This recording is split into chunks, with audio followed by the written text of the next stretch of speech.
5 free transfers and a maximum of 8 players from one team in your 11. How are we setting up for match day 7? It's the final of Euro 2024. It's Spain versus England, and this is my locked team selection. Welcome to the Gianni Buttice YouTube show. Hope you guys are well for one last time this Euros, and boy, have I enjoyed it. Thank you all for your support.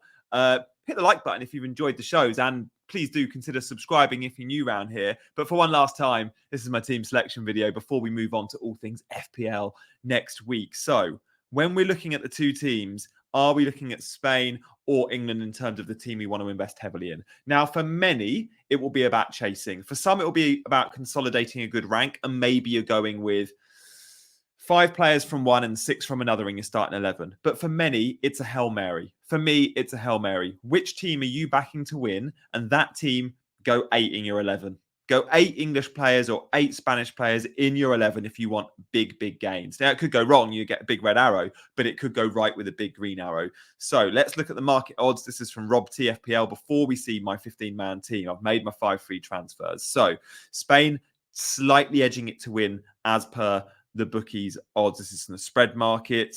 59% versus 41%. In terms of projected goals, well, they fancy Spain to get 1.18 and England just to fall short of 1. So pretty much saying both teams are going to score. If this was a result, it would say 1 or 1 extra time. In terms of clean sheet odds, again, Spain edging it, but the bookies think both teams struggle to keep a clean sheet. If you're over 50%, they're saying the bookies think you will. Well, these teams are both under 38 and 31% respectively. What about the individuals before we see my team? Well, Harry Kane is top of the charts when we look at projected goal involvements, 0.37. That surprises me given how he's been playing.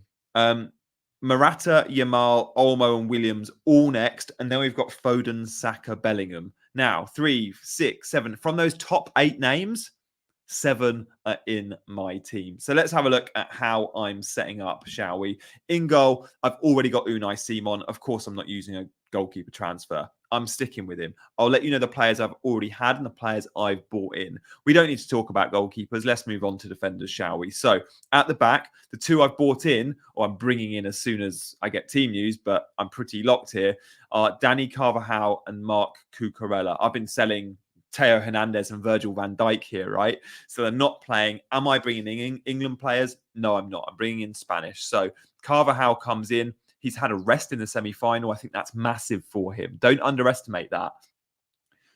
That week off is big. There's a lot of tired legs. There's been a lot of added time, especially on England's side. Carvajal could exploit down that right-hand side. Cucurella's been a bit of a recovery beast and he's had an amazing tournament. I'm not a Cucurella fan. I never have been. But maybe he's proving me wrong every time I see him play in the Spain shirt this Euros. So Cucurella is in. And then Laporte has been, I think, Spain's best defender. Now, there is the option of looking at Nacho. Lenormand played a lot in the early part of the tournament over Nacho. Nacho had a really good semi-final when Normand, I think, was suspended. So I think Nacho probably gets the nod. But let's just take the risk out of the situation.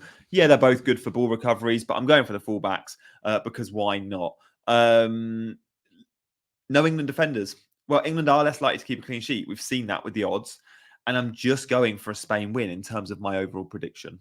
Okay? So because I'm going for a Spain win, that's why I'm going heavily on the Spanish defense and heavy in Spain in general. You're going to see 8 players. We'll talk more about how I think the game could go at the end of the show, along with captaincy. Guys, thank you, by the way, for hitting that subscribe button. Loads of new viewers around here, which has been awesome. I've got so much planned for my pre-season FPL content. I would love you to come on that journey with me. So hit the like button, but also please consider subscribing. So midfield. This is where I'm excited, really, because look, Danny Olmo and Nico Williams are already in my midfield. So are Saka, so is Bellingham.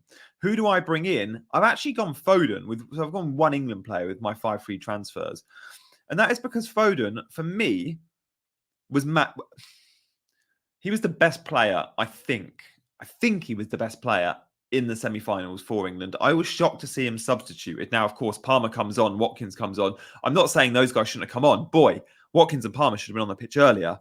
But I don't think it should have been Foden that made way. But look, we all argue, we all complain about Gareth, don't we? Slow to make subs, and when he does, he makes the wrong ones. But they're all working. They're all working. But I thought Foden was player of the match. And the change in system for Foden is massive. Foden's gone from playing in a system where he's quite wide and there's a back four to playing with a back five where he's really narrow. When he's inside and when he's infield and when he's narrow, he's a number 10. And actually, that's a space Bellingham probably wants to take up. Foden over Bellingham in that position, I think, when England are controlling possession. Of course, Bellingham offers so much more outside of the between the line stuff that Foden's so good at. But seeing him against the Netherlands, Foden was impressive. And actually, Foden plays like a Spanish player. So technical, right? He loves getting between the lines. It's going to be really interesting seeing how he plays against a Spanish team who probably dominate the ball. I'm going for a gamble on Foden. I also think set piece threat is massive. Now, Trippier could start the game, but he will come off for Luke Shaw at some point, or he won't even start the game. And we'll see Foden on the vast majority of set pieces. And England are dangerous. Spain are probably the shortest team in the competition, like other than Laporte and Rodri, who's not great in the air. Rodri and Laporte are the only two players Spain have got in their 11. Morata, the three. Yeah. On aerial threat, they offer very, very little. And I wonder if England will see a route to goals and a route to points through set pieces. So Foden's a really good pick there, I think. Saka's been amazing since he moved to wing back. Bellingham can come up clutch in big moments. So that's the England midfielders ticked off. In terms of my Spanish midfielders, Dani Olmo,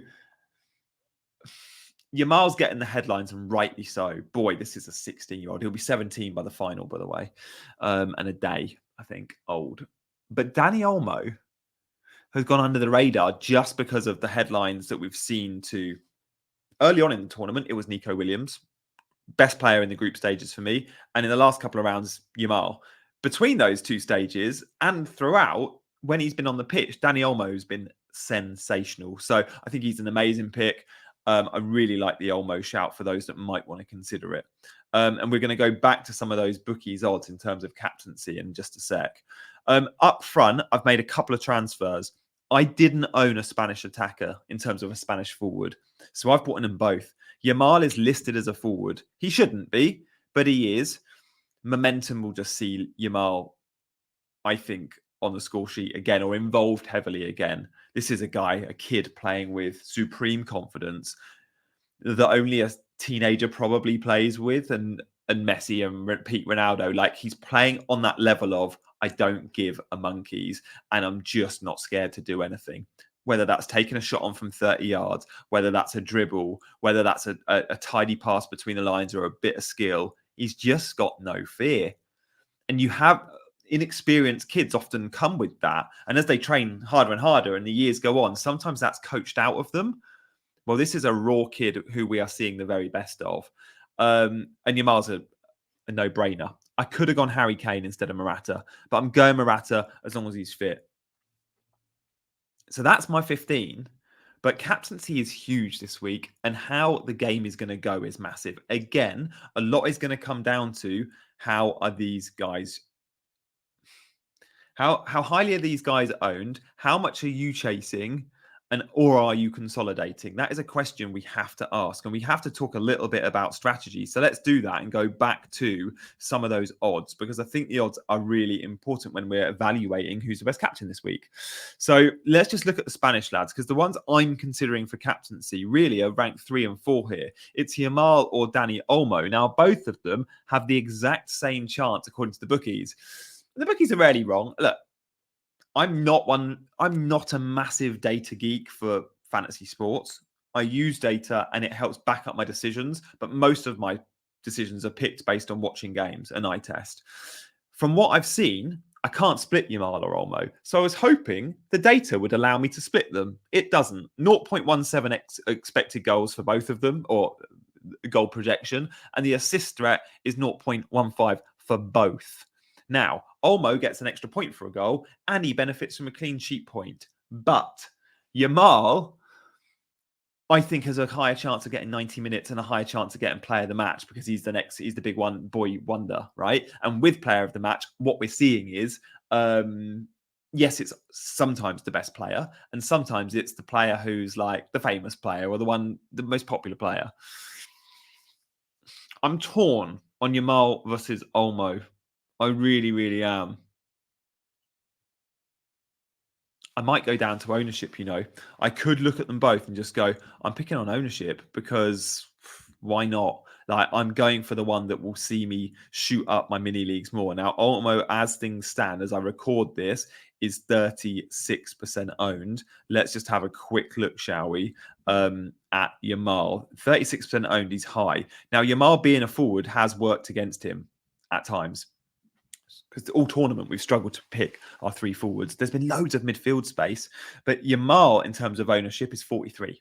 So he will go into it higher owned. So I wonder therefore if I just go Olmo captain because I chase upside. And I'm chasing upside again with the selection. 8 of my 11 are Spanish. I have Bellingham, I have Saka, and I have Foden. Only 3 midfielders outside of that for England. Now, how do I think this game goes?